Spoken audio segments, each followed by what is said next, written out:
Hey everybody, Tom Henderson from RESGEN here, and welcome to another episode of the RESGEN Giving Life Podcast, where we hear stories and have conversations about life in Christ, integrating our faith into every area of our life, and talk about ways that we as men can give life to others, at home, at work, and in the community. My guest today is a friend of mine who has both an incredibly inspirational story and a powerful testimony of how Jesus changed his life and gave him purpose. Parker Hanson is a follower of Christ, a husband and soon-to-be father who is a financial advisor at Merrill Lynch here in Sioux Falls. In addition, he's a former professional baseball player who found success in the sport, despite being born without his left hand. On today's show, Parker and I visit about a variety of topics, including how he found Christ in the midst of a very dark time in his life, how his stepdad deeply and positively impacted his life, and what the phrase "rise above, no excuses" means to him. We also talk about how he made the transition from seeing having only one hand as a disability to seeing it instead as an ability to inspire others, and how each of us can play a part in sharing God's word, even if we feel inadequate. I know that you're going to enjoy this episode, so let's get into it. Here's my conversation with Parker Hanson.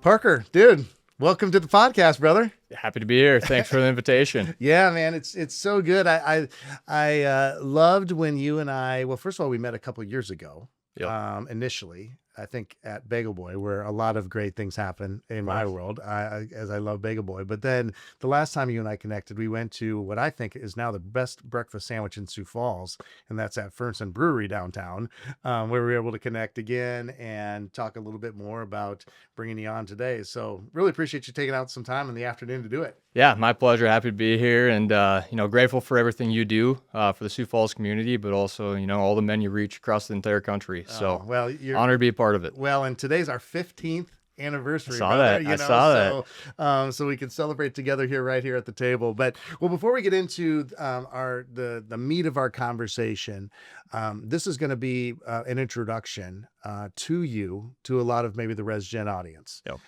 And so I'd love for you to give a kind of a snapshot of just who you are, and then we're going to get into your story and just how your story intersected with God's story, and then what's become of that, and how God's using you, and all those kinds of things. So just tell everybody a little bit about yourself. Yeah, so my name is Parker Hanson. I grew up originally by Detroit Lakes, Minnesota area, so a little bit further north. Yeah. So the winters aren't quite as bad down here. It's kind of nice.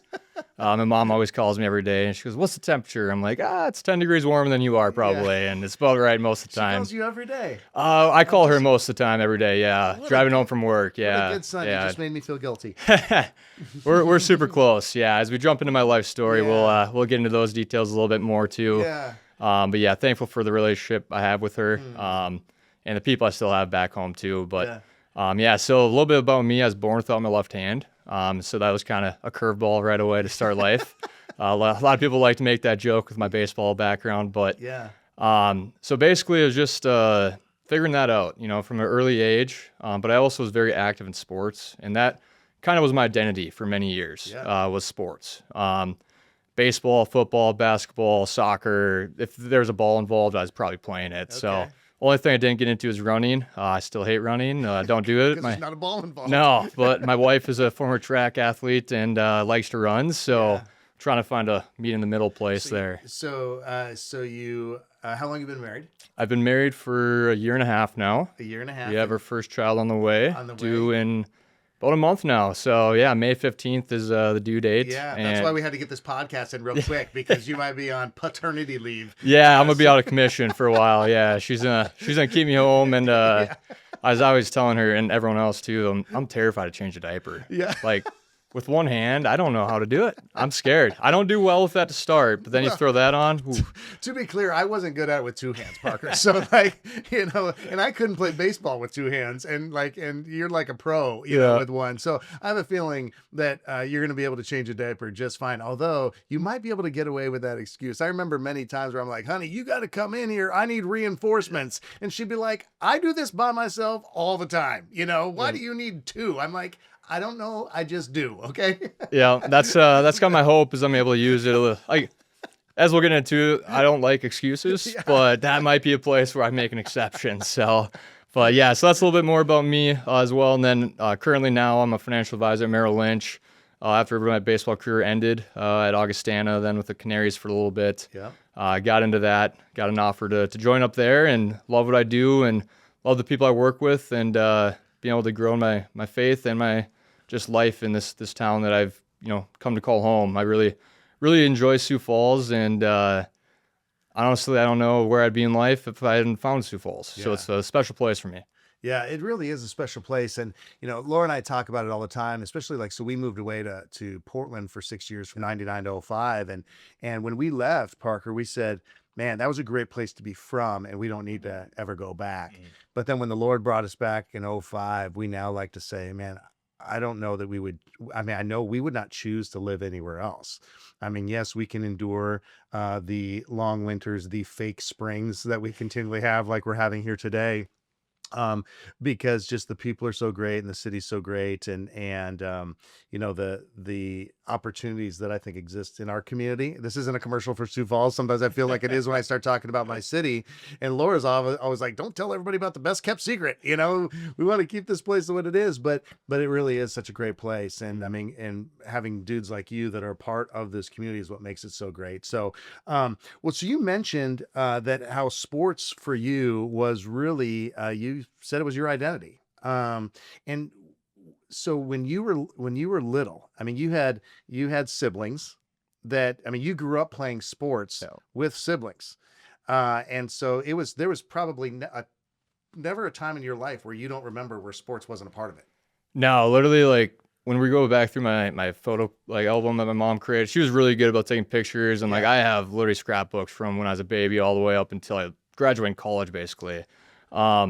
But yeah, so I was the youngest sibling in the household I lived in of the majority of the time, because my parents were split. Okay. And we'd play sports in the yard all the time. It was, football, basketball, baseball, whatever. But I always like to tell people it was a 2-on-1 typically. So my brother was 10 years older and my brother was 5 years older would go 2-on-1 against me. And so obviously it wasn't very fair. I lost a lot, and I didn't take losing well, which I think instilled my competitiveness. I'm a pretty kind of almost to a fault competitive guy. So it's sports. Yeah. It's been my life, honestly, throughout 3 years old. Like the earliest I can remember, I had a bat and ball in my hand. Literally the first picture I remember, I always see it, I use it all the time now too, is me standing in the yard with a batting helmet on, my glove in my hand, and a bat by my side. And that was just basically, the depiction of what my life was going to be. Baseball was a love at an early age. I really enjoyed other sports too, but I just felt like baseball was going to be the sport, and it turned out to be that case. Mm-hmm. So did you feel when, obviously, as a kid, sometimes you're kind of just unaware about differences between kids and just what someone has and what you don't have and all that kind of thing.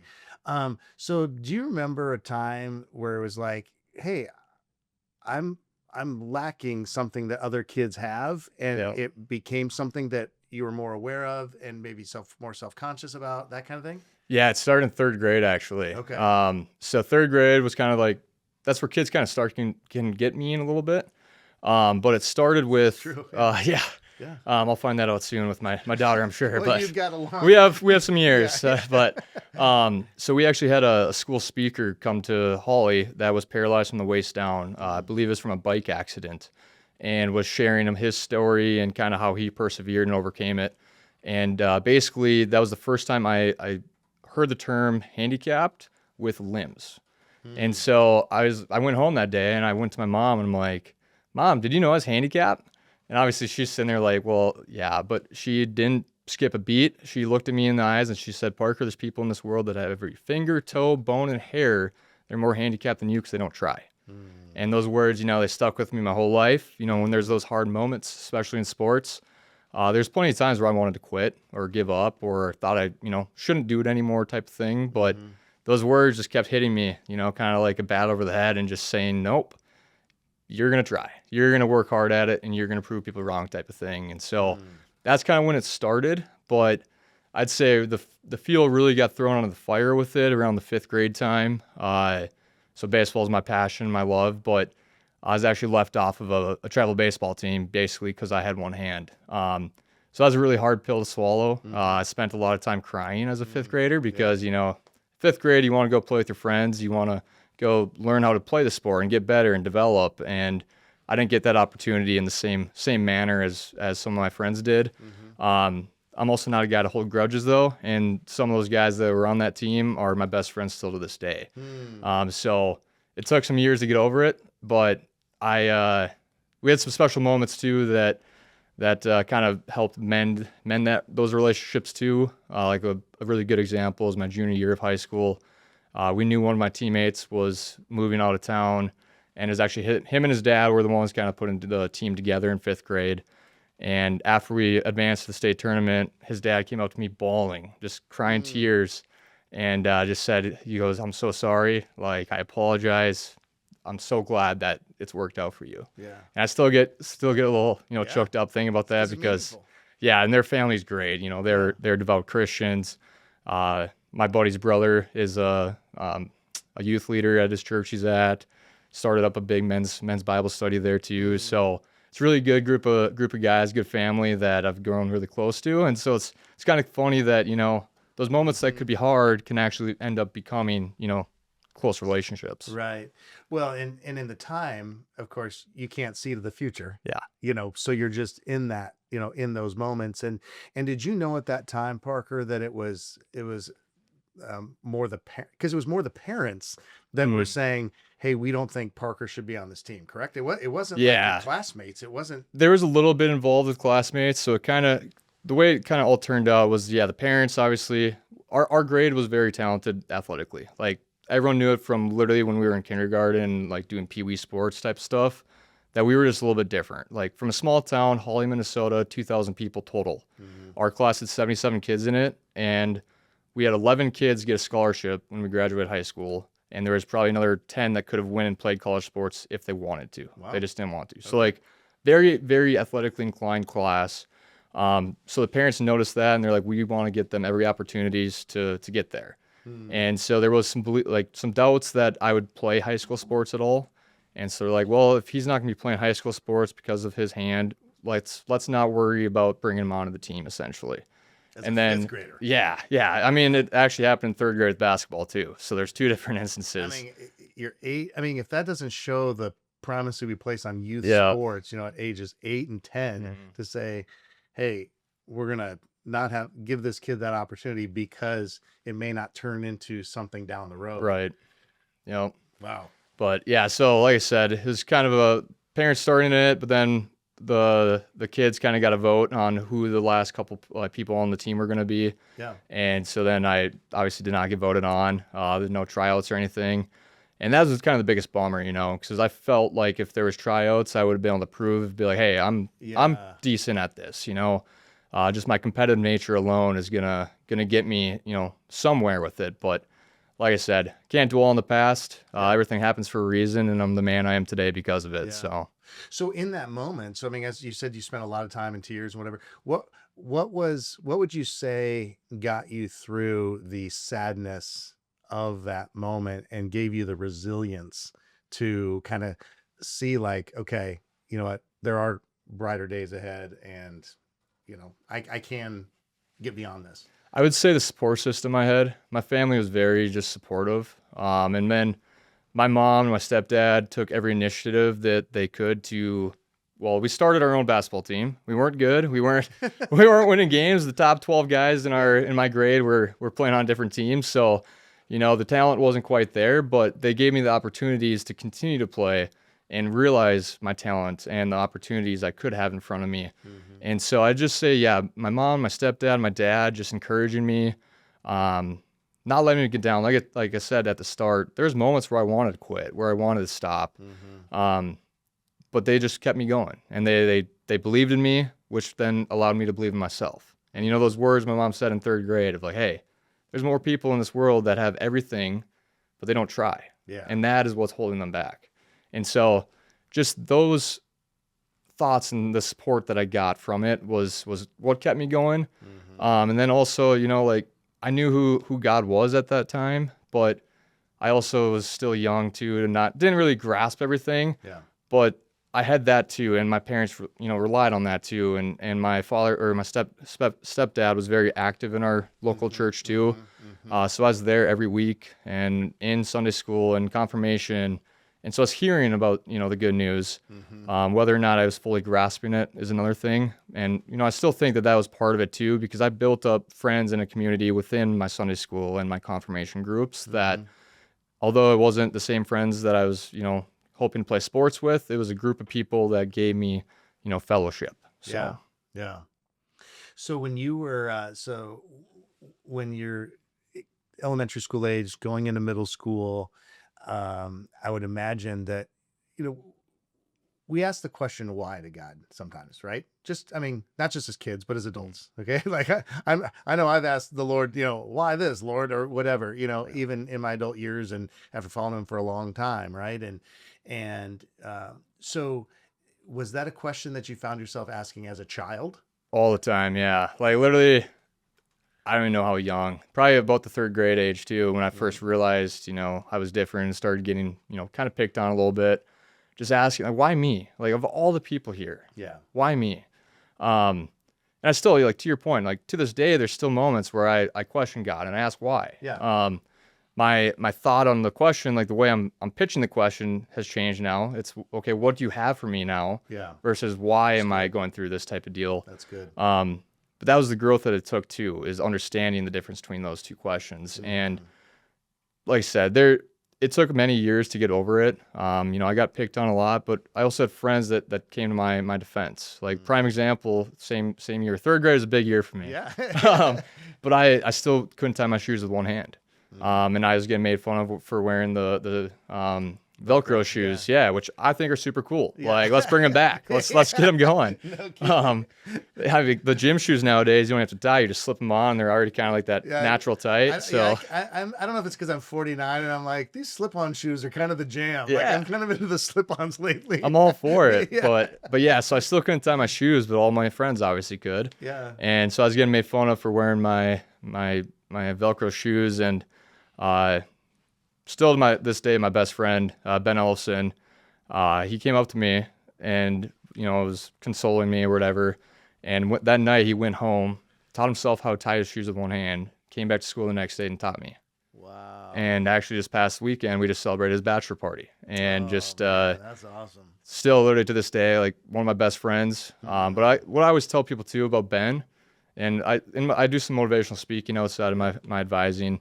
And I always share that story because I'm telling people, like, hey, surround yourself with good people. Because you are going to become the person you're around.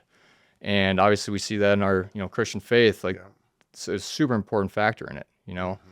That's a truly going to determine, how your life ends up, in my opinion. And he actually became an NFL player, played for the Vikings for a few years, the Jacksonville Jaguars as a rookie. But he didn't get there because of his talent alone. Like, that helps, being 6'3", 250. It helps. That doesn't hurt.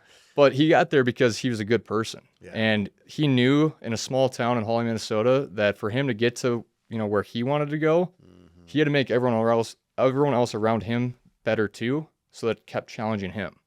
And so high school football, he had no business having to worry about or help anyone else because he was going to be a Division I athlete. Everyone knew it from freshman year in high school. Literally, he was starting to get attention. But if you made a mistake in practice, he was the first guy to come over there and help you and learn from it. Because he knew that if he wanted to get to where he was going, other people had to come along with him. And so that's something I also take into my life of like, hey, if people ask for help, I'm going to be there to give it, because I had a lot of help given to me with my arm and everything. Like a lot of people outside of just my family, my friends, reached out, poured their support and their love into me, especially in those hard moments. And that's something that I think more people in the world today need to understand is like, it's okay to help people even if they're not asking, but also you don't want to offer that or force help either. Because that was something I struggled with, which led to a really, really dark time in my life from people forcing help on me too. So that's good. That's good, Parker. We're going to get to that and unpack that a little bit more here in a few minutes. As you were sharing there, there's a couple of things. Number one, I mean, what a great testimony to the heart of Ben that says, hey, I see someone else, a friend struggling with this, so I'm going to go and learn this so that, we can do that together. It's the power of journeying with others that I think is such, I mean, I think we underestimate the power of what that means to people, and until we've actually experienced that ourselves. Because when we begin to see the road that we've traveled could be a roadmap for somebody else, man, that is just such a powerful tool that all of a sudden now we understand even our purpose so much more. And I know you and I are going to get into, we're going to probably end our conversation a little bit more with just, fulfilling God's purpose and, being conduits and people who share the gospel, even if we're not necessarily feel like we're called to it or we feel inadequate. But man, what a great testimony to just the need that we have for others, but yet also being mindful. It's kind of like, I remember when my kids were little, you're going to go through this sooner than when your daughter goes in third grade, by the way. But I mean, you'll go through this too when it's about 2 years old and says, no, daddy, I can do it by myself. Right. And so you're like, well, I just want to help you. No, I want to do it by myself. And there's power in doing things by yourself. And so I think that statement of, not forcing ourselves on, and inserting ourselves into situations that maybe we're not welcomed into, and knowing how to discern that, because sometimes that can be difficult for sure, and how to discern that. So as you think about that, like, so I'm a parent of adult children. They don't want me inserting myself into every decision they make anymore. They just don't, but as a dad, I'm like, oh, I want it. So how have you seen that play out in your life, as far as even just as you've tried to now, you live your life in an effort to pour yourself out for others, which is, I believe what God calls us all to do. And I'm so impressed by that with you. But how have you figured out just discerning between, how much is enough and how much is too much and all of that? Yeah. So I think it comes down to an analogy for me. And this same thing with like trying to open the door for people to, meet Jesus and to grow in their own faith too. But also just when you backtrack that to everything in life is, I'm a believer in opening the door and leaving it open, but not kicking them through the door. I'm going to open it up. I'm going to show them, hey, I'm here. You're welcome to rely on me and use me if you need, but I'm not going to overbear myself. I'm not going to shove you through the door and force you into it. You're still going to be in control of the decision, but hey, I am here. I love you. I care about you. That's the way I kind of look at it. Because like I said, in my life, there's plenty of points where I was forced to that door. Like even in kindergarten, like my teachers would help me cut like our arts projects because they didn't think I was gonna be able to hold it and cut or whatever the case was. And then in Woods class too, where you're, work with the saws and all that, which I kind of get. I'm already down a hand. We don't need to lose another one. So, hey, Mr. Spear, I understand now, but in the moment I was just like, why can't I just be the one that's using the bandsaw here? So it's kind of like moments like that where I was like, well, that's frustrating. Because like, to your point, like, little kids, they need to learn too. Yeah. And that was what was great about my parents is that they let me fail. They didn't let me fail too much. And that's what all of our lives, like, I am a firm believer that failure is good. Because if you're not failing, you're not getting better. Yeah. If you're never failing, that means you just are, you can't get any better. You can't learn anything. New. Exactly. Like your mom said, yeah. Yeah. And so I think that's just something that people need to grasp too, that failure is not bad. Making mistakes isn't bad. If you don't learn from it or grow from it, that's where it can become a problem. And so something I talk about too is, why don't we treat failure like baseball? The best hitters in Major League Baseball go 3 for 10 over their career, and they're in the Hall of Fame. Why don't we treat ourselves like that? Why don't we give ourselves that much grace? We might fail more times than we succeed, but if we still get 3 for 10, we're Hall of Fame. That's a Hall of Fame life. And so that's kind of the way I look at helping people now too, is like, hey, I'm not going to, try to stop you from failing. I'm not going to fix everything in your life, but I'm going to help you learn and grow and be a resource for you in that path. Yeah. So you are now into your high school years. You continue to play baseball. You go on to play collegiately right here in Sioux Falls, right? At Augustana. You play throughout your entire undergrad? I did not. I actually had a few pit stops. Okay. My first year was in the Twin Cities at Dakota County Technical College. Okay. It was at JUCO, so 2-year school there. Went there to try to get a Division I scholarship because I didn't. Being in a small town in Hawley, and I was a good player, wasn't a great player, like from a overall like recruiting standpoint, sure. And slight overlook too, just in the small community. So I took a chance, went down there to try to prove myself, get some bigger offers, and I actually quit baseball. Funny enough, okay. I don't think I've shared that with you before, but. So I actually quit. I was in a bad spot down there. Just didn't gel with the school or the area or the kind of even team really. Okay. Just wasn't enjoying it, and I quit baseball and I was done with it. And actually, probably by the grace of God, the day I quit, I got a phone call from my coach at University of Minnesota Crookston. That was pit stop number 2. Okay. Another Division II school. He called me the day of. I literally just left the coach's office, quit, and I'm driving back to my apartment, and he calls me. He goes, "Parker, I want you to come play for me in Crookston next year." And I was like, "Hey, Coach Gus, I just quit." Like, sorry, I don't know. Like, I don't know what to do. But, and another kind of just looking back in life, it's easy to see these God moments, I feel like. But in the moment, I didn't realize it. Didn't realize God was sitting there like, "Hey, we're not done with this yet."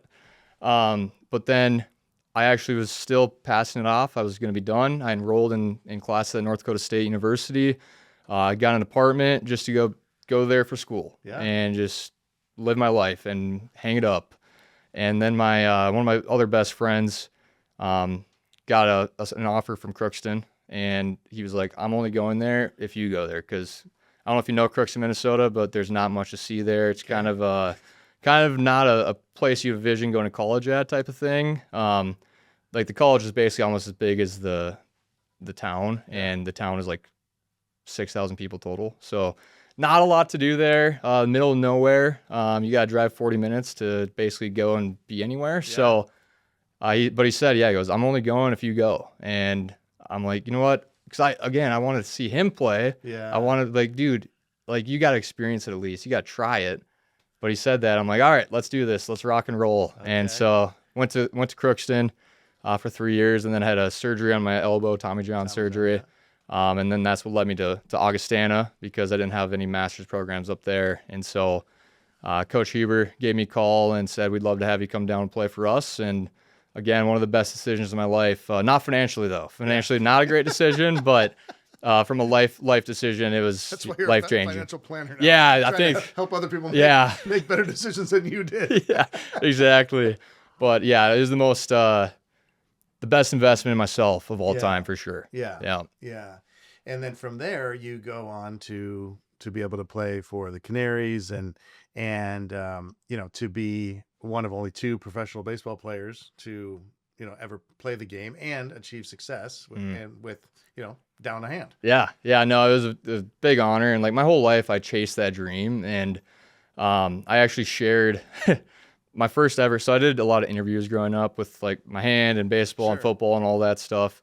Because it was a cool, feel-good story, Yeah. And did you ever get tired of that, Parker? Like to where it's like, or not really? Yes. Yeah. Short answer, yes. Long answer, no, because I had a bigger purpose on it. I was starting to help people already at that point when I got tired of it. Yeah. I got tired of it because my freshman year of college, actually kind of a reason I didn't fit well. I showed up on campus, and you go from a town of 2,000 people to the Twin Cities. Can't go much bigger, like of a difference there. Yeah. And the news outlets heard of my story. And so I had the Star Tribune coming in to interview me, the Associated Press coming to interview me. And so I'm having all these big interviews, and they're asking questions about me, obviously. And the team, my teammates are like, "You're an I guy. You care about yourself." And that hit me deep, because that is the last thing I want to ever be. I'm trying to always be the guy that's giving back. And I always talked about the team too. But I get that, like 18, 19-year-old guys, a lot of testosterone flowing in those college locker rooms. For sure. And they're used to being the guys too, because they just got out of high school. Like, there's not those senior leaders on a college team that are 22, a little bit more mature. It's 18 and 19-year-old kids that, like you said, they probably still have a little bit of an ego from high school. They were the best player in their high school team, and now maybe they're not the best anymore. And I was the same way too. Like I went from ultimate success to I struggled, in freshman year pitching too before I did quit. Like I wasn't the star player anymore. So I get it. I don't blame them for that either.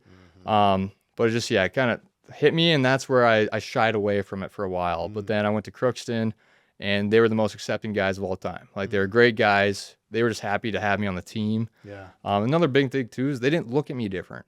A lot of people looked at me different in my life. Crookston, those guys didn't look at me different. And the coach, many times when he was being interviewed on behalf of me, he goes, I look at him as another player. Yeah. I don't see his hand.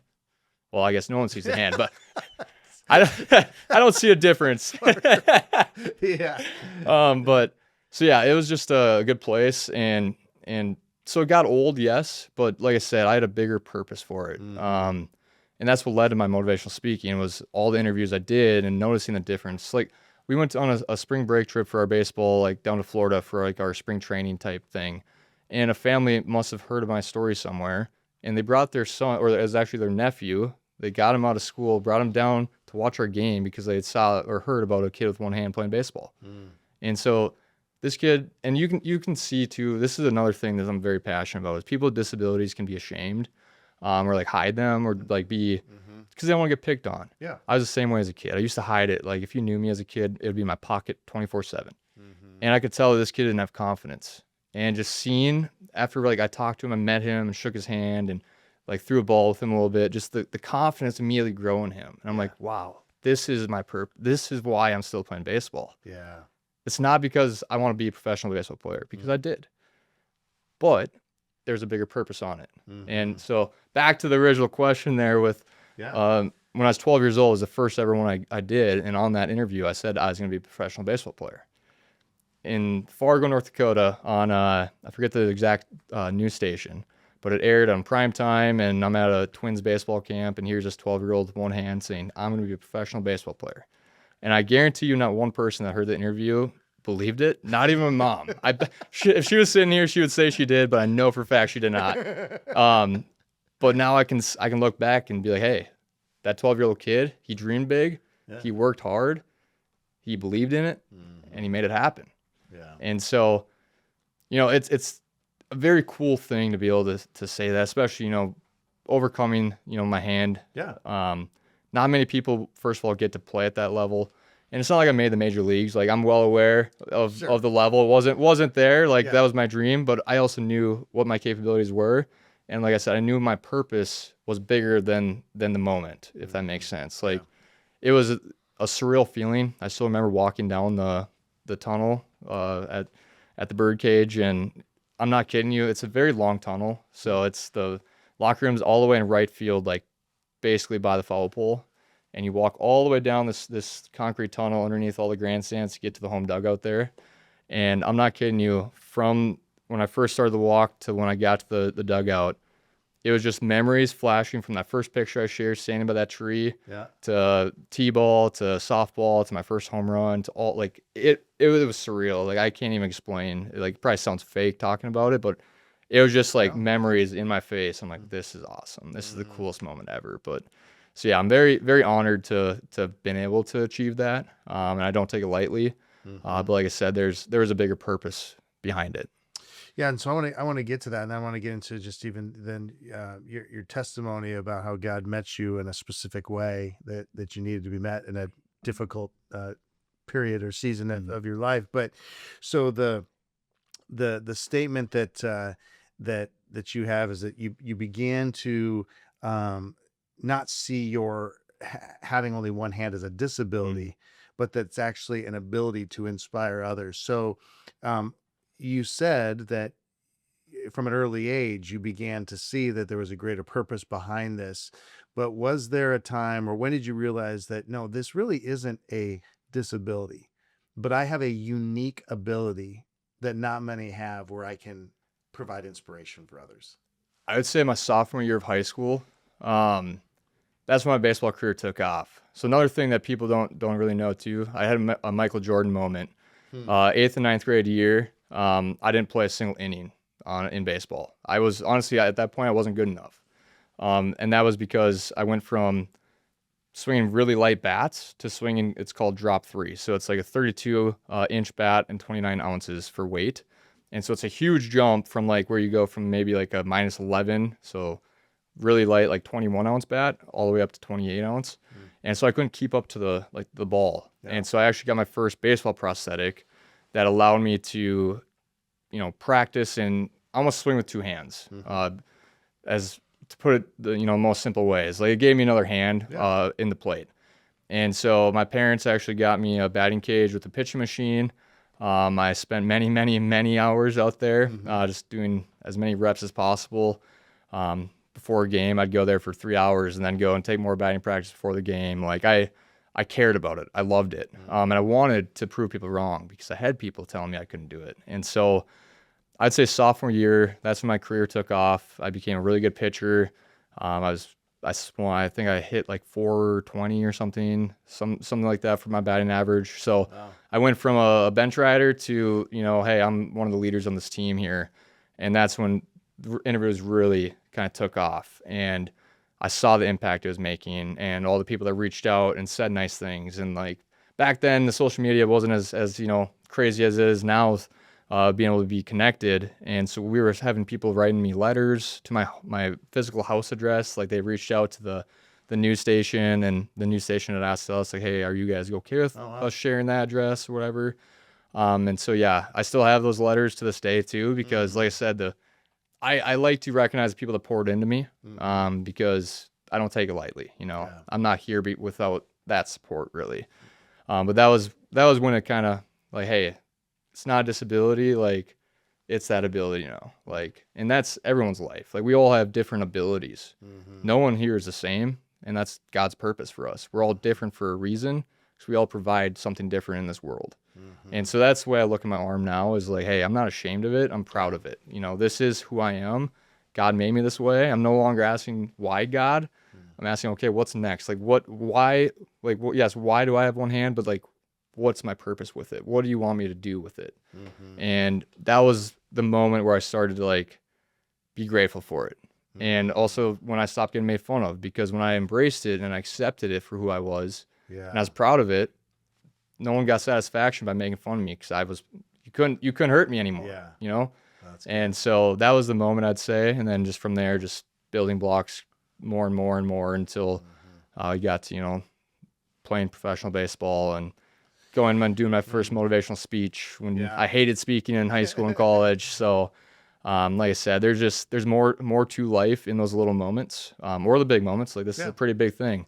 But when you look beyond it of the pain it might be bringing you, there's more to that. Yeah. So, well, and the word that you just used there, I was arrested by it for a second there, and just said I transitioned to being, grateful for it. And it's the power of gratitude and saying, hey, I didn't choose this, but yet I can be grateful for it, knowing that there's different unique opportunities that I'm going to have. One of my best friends and has been a part of RESGEN for a long time, as far as just an encourager and a board member, but he's always trying to keep the question from me, Tom, what are you uniquely equipped to do? Because when we understand like how we're uniquely equipped, then that helps us block out the noise and the distractions and the things that can get us off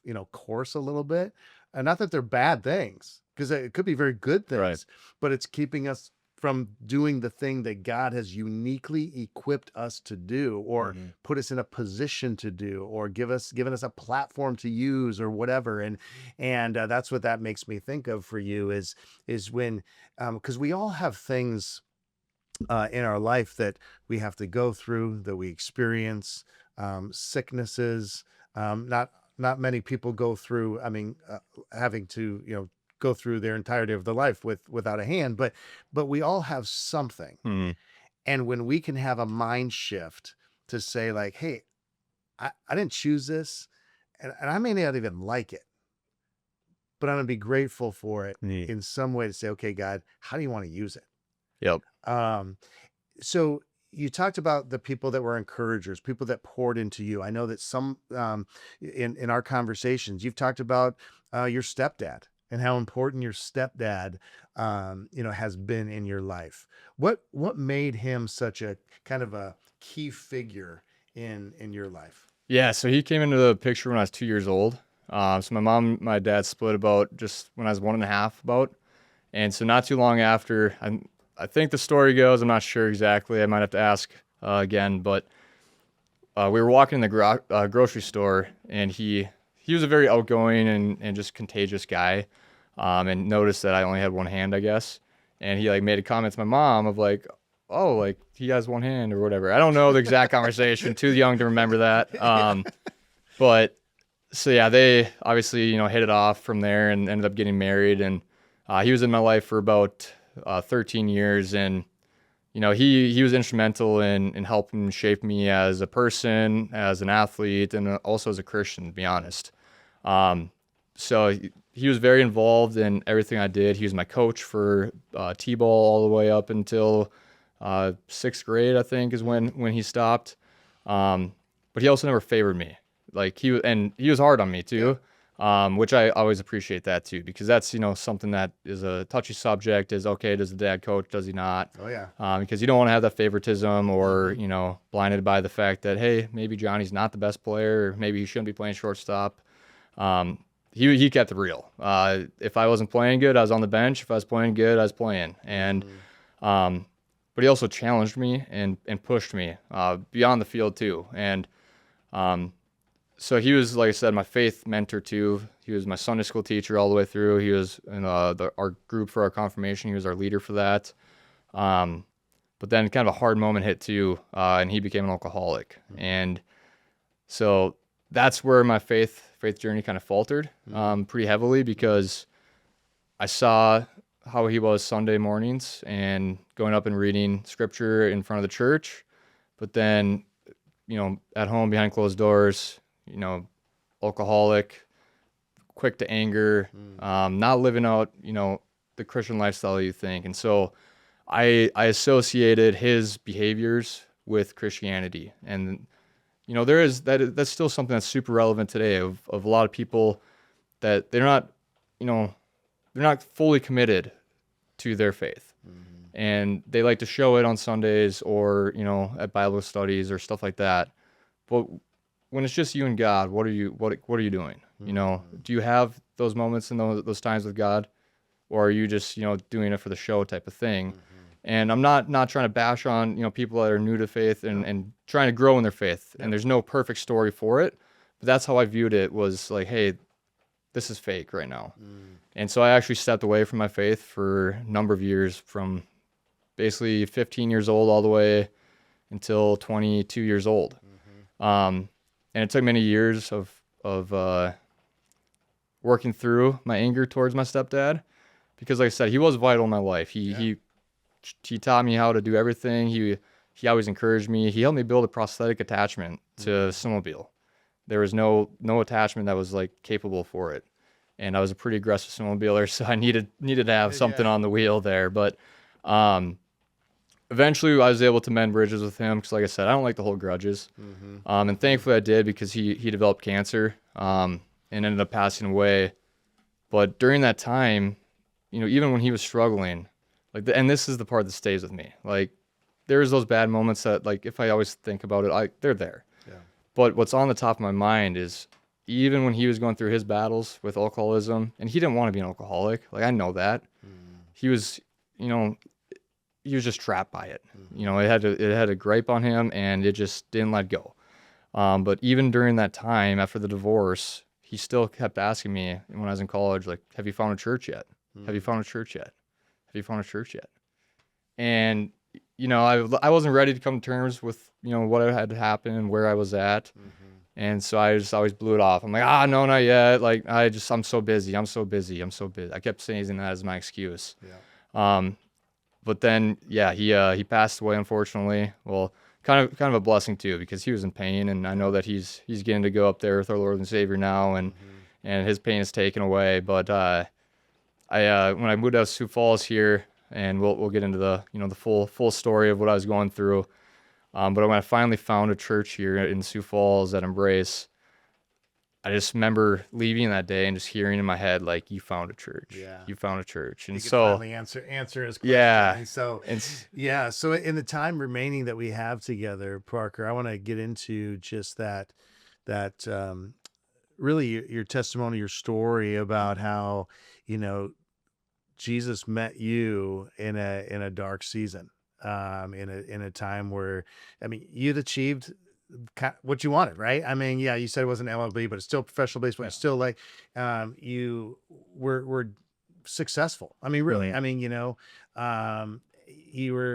You looked successful from the outside. You, if someone were to look at you, they'd be like, man, Parker's got it. And I think that we live in a world where it's simple to look at other people and be like, man, they don't got any problems, or man, they've got it all figured out, or their life is, is great, or whatever. And that's kind of where you were as far as outside looking in, but inside, that's not what you were experiencing. Yeah, no, so that kind of, when my stepdad passed away, is what started the trickle effect in my life. Well, actually, it goes all the way back to my early years. So like I said, I grew up in a religious household. We went to a Lutheran church in my town for literally all the way from 4 years old in the Sunday school, preschool, up until I got confirmed, like 15 years old, 15, 16. But I hard stopped there because of what happened and what I experienced. But I also had older siblings that I shared about earlier, that they got into trouble. Every single one of my older siblings has either gone to jail or prison. And so my role models, my stepdad, my older siblings, I'm seeing their life, basically crumble beneath their feet. And I start to, doubt myself and be like, well, if that's happening to them, like, that's my destiny. I'm going to, go down that path too, type of thing. And so it really started earlier than that college time. Just the college time is when the Band-Aid got ripped off and the blood was flowing out, basically. And so there's kind of three big moments that happened. It was my true senior year of college at Crookston. So I had my surgery on my elbow, which with one hand in Tommy John, you get your arm locked in a brace at 90 degrees. And so I didn't have a hand for a full month that I could use. And as I shared, I didn't love when people forced their help on me or when I had to ask for help. And so I shut down. I went into my shell and I'm like, I don't need help. I'm going to get through this. It's me. I'm macho man. You isolated yourself. Yeah, I isolated myself and I was just like, hey, I'm going to be the man. I'm going to get through this type of thing. Shortly after that, I realized, hey, what am I going to do? Like, I want to play baseball still.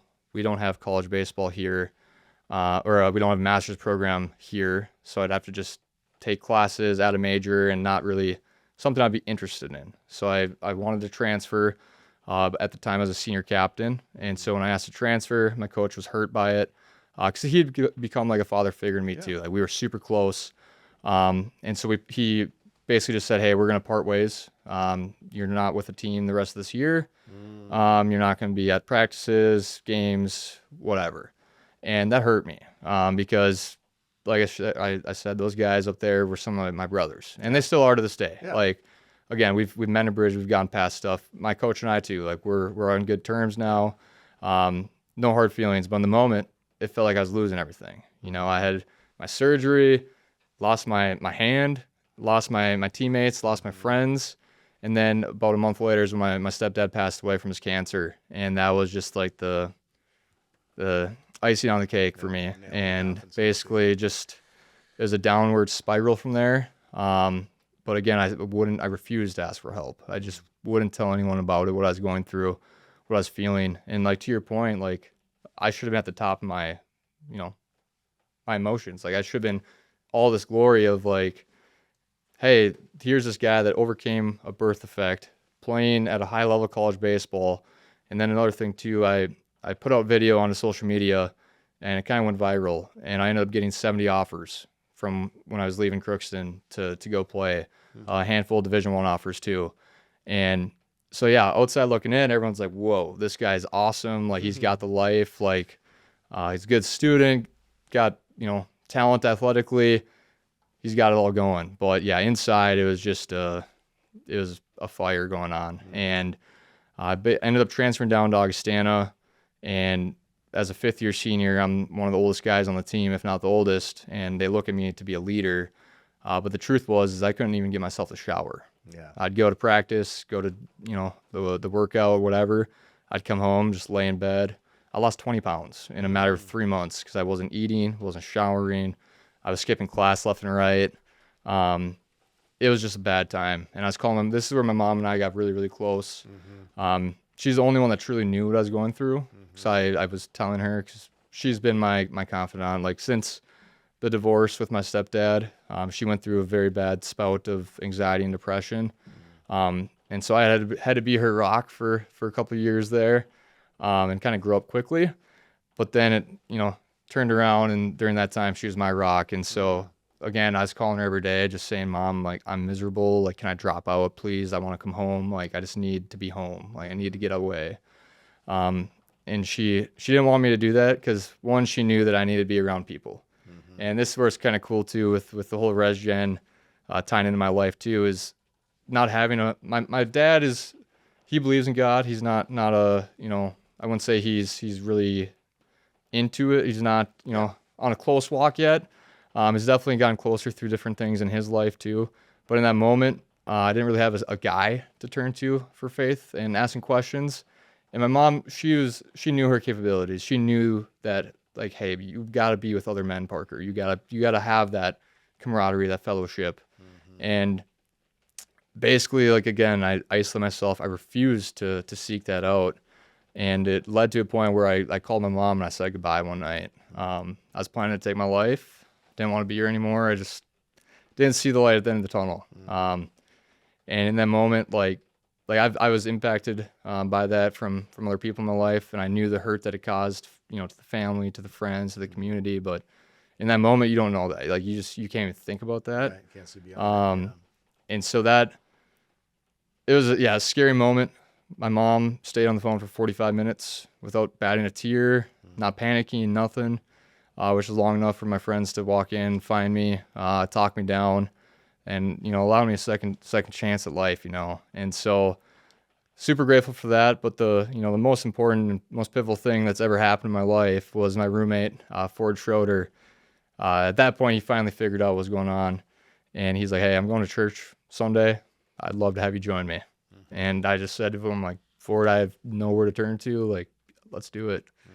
And so I walked in to church that day, and the worship music comes on, and just immediately I'm like kind of like overcome with emotions and start tearing up and crying a little bit. And then the pastor, Adam Weber, stepped on stage, and one of the first words out of his mouth was suicide.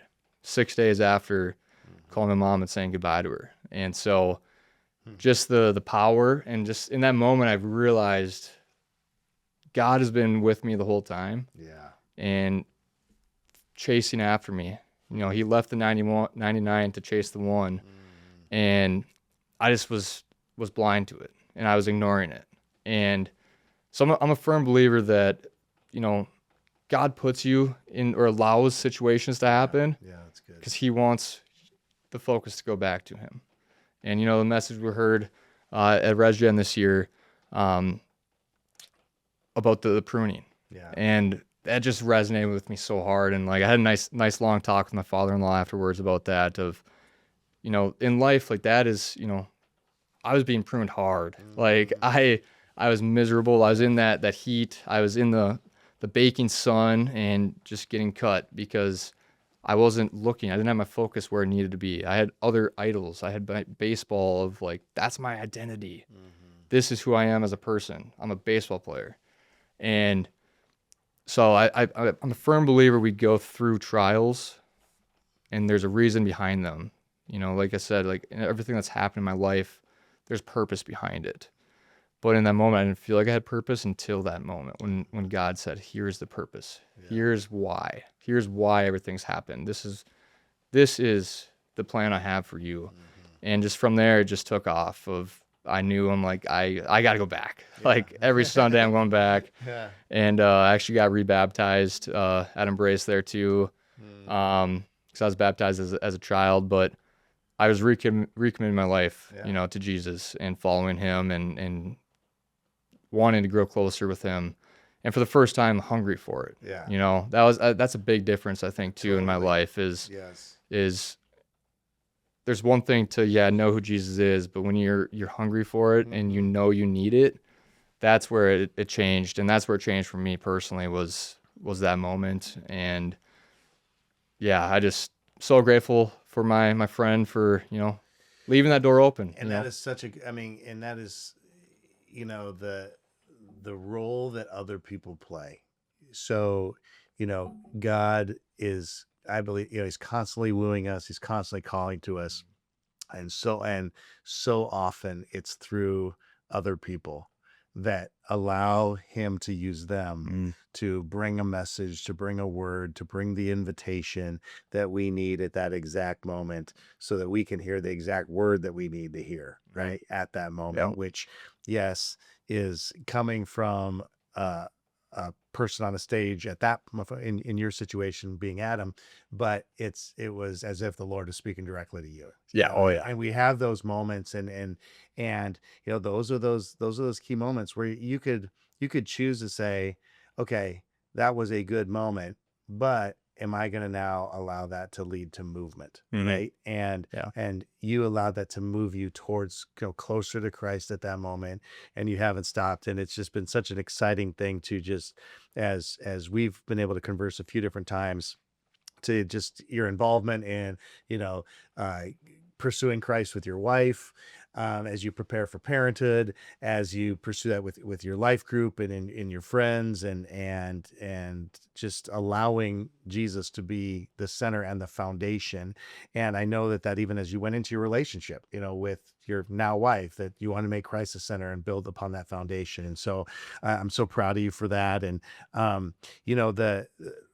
we need to wrap up here, but I do want to ask you, because one of the things that I know that you are so passionate about, that you even just shared, that your friend did for you and you want to do for others, is how every single one of us, we're called to be a conduit, to spread God's word, even if we feel like we don't have the right words or we feel inadequate. So, what does that look like for you?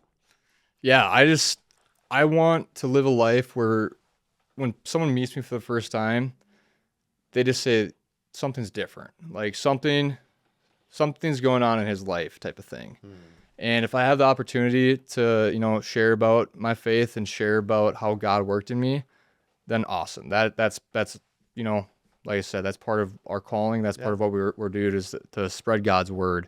But I just want to be known as someone that is it's something's different. And, even before kind of my, coming back to my faith, I still had that trait in me of wanting to be a positive light in this world. I wanted to be someone that could make people smile. That's literally when I was going through my hardest moments, I'm still reminded by the people that passed me in the hallway, that they just said hi to me and just smiled at me or something. And so that's what I try to do. Someone the way I kind of live my life now is every single day, if I make one person smile, that's a good day.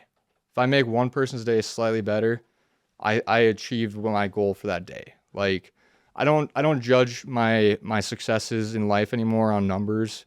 I judge it on what's the impact I'm making on people's lives. Are people going to be better because they know me, or are they going to be worse because they know me? And I don't want to be the worst one.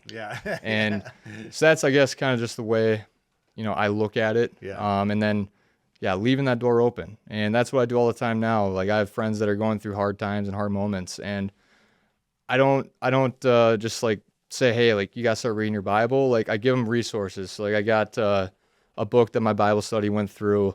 I'm blank on the exact name of it, but it's with Tyler Goff, and it just hit me hard. But it was a great way of just having conversation around hard subjects, but introducing God and what his word is into it as well.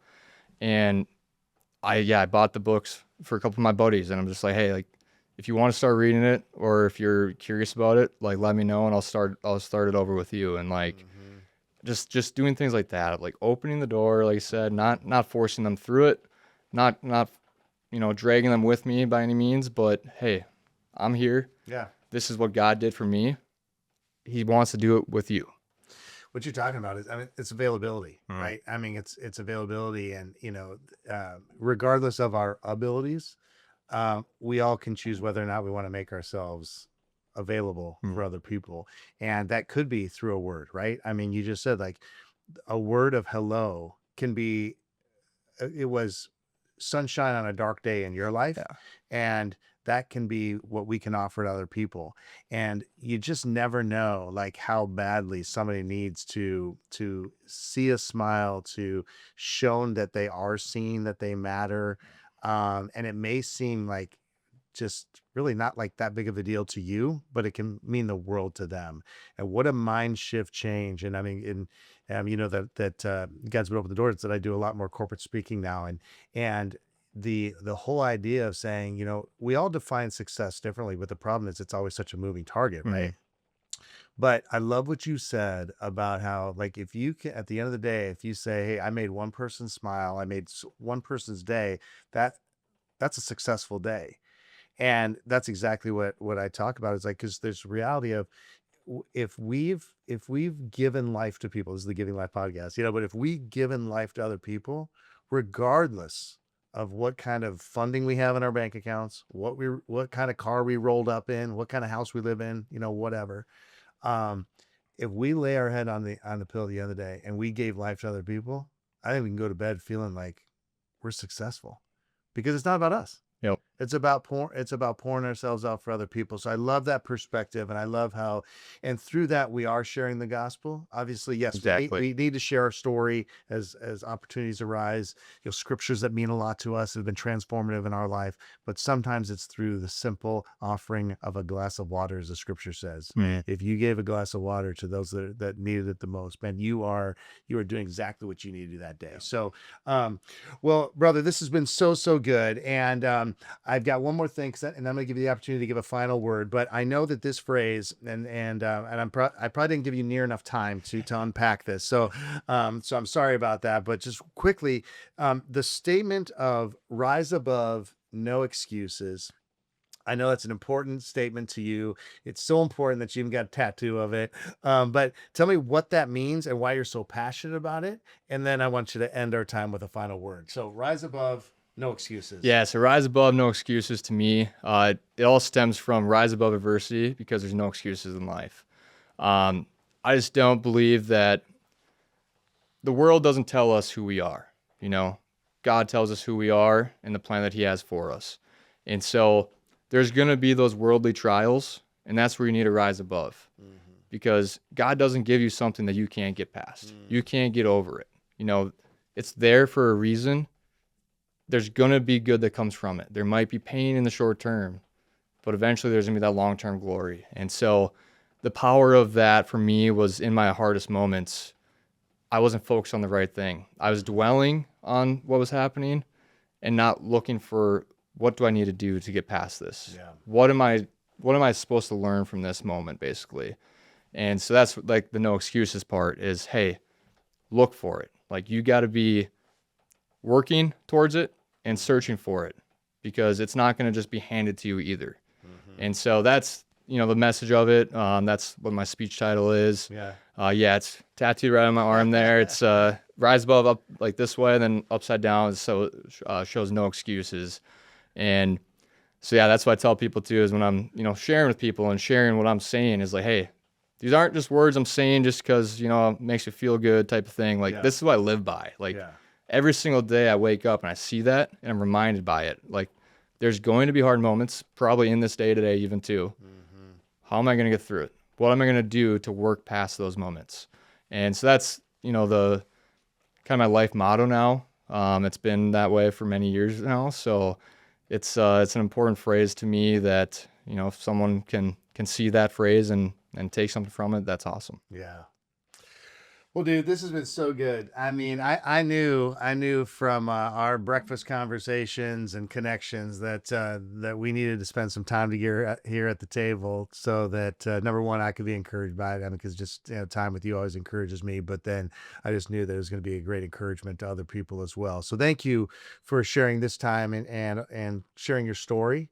even the painful parts, that allows other people to just kind of learn and process and think about and celebrate, because there's a lot to celebrate of what God has done and what he is doing in your life and the life of your family, and just excited to watch your family grow here in another month. I'm excited to watch how much having a baby rocks your world.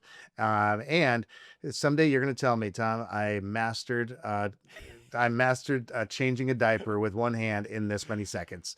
And I didn't have to call in for backup, like I did when my kids were little, to go full circle. But well, dude, so we, at the end of our time here, we always end something with called the final word. You know that. So 30, 60, 90 seconds. What's a final word of encouragement, scripture? I mean, whatever the Lord lays on your heart that you want to end our time with together for listeners. Yeah. So something I always, refer to people that are going through hard moments, is a worship song called Scars. And those words speak to me in my life because, as it goes is I'm thankful for the scars. So without them, I wouldn't know your heart. I'm talking about God's heart. Yeah. And so that's what I always remind people when they're going through those trials and the turbulence is there is that purpose behind it. And it's going to help grow you closer to God if you allow it to. Like he's there. He wants to know you. He wants to love you. And yeah, you just gotta be, like I said, grateful for the scars. It's not always fun. Like you heard in my story, I almost wasn't here today, but those scars that I did experience brought me to where I'm at with him now and how close and how much I rely on him. Another thing too, is like God uses our weaknesses. God used what I thought was my weakness. He showed it as a strength in my life now. Yeah. And it's still looked at in the world like this is technically a weakness. It's a disability. But I don't treat it like that. It's not a weakness anymore. It's a strength. And so one thing I share quickly too is there's left hands and right hands in life. Are you going to focus on the left hand or are you going to focus on what you have with the right hand? And that's what I love to leave people with is just think about that. Are you going to focus on what you don't have or are you going to focus on what you do have? Yeah. So good. So good. Thanks, bro. Thank you for sharing just not just your story, but your heart, and that's a great reminder of like thankful for the scars because without the scars, we wouldn't know God's heart. And because of your scars, right. You understood God's heart for you in a very powerful way in that moment. Definitely. And you continue to know more and more about his heart the longer that you walk with him, and just continue to like I said earlier, just excited to just watch your faith continue to grow, your family grow, and all that you accomplish because of the way that you're allowing God to lead you in your life. So thank you, brother. Thanks for being here. In the outro, I talk about all the ways that people can connect with you. So you can check you out on Facebook. It's your personal page as well as your motivational speaking page. Because I know that you do love to not to use your ability to inspire other people. So I hope people are able to do that. So thanks for being here. Yeah, I appreciate the opportunity and looking forward to RESGEN and growing into the Denny next year. Yeah, you and me both, brother. All right. Thanks. Awesome. Thanks for tuning into this episode of the Giving Life Podcast and listening in on my conversation with Parker today. If you found it helpful, I encourage you to share it with others who may find it helpful as well. If you want to connect more with Parker, you can reach out to him on his personal Facebook page or on his motivational speaker Facebook page as well. You can also send him an email to him at hansonspeaking@gmail.com. All right, that's all for today.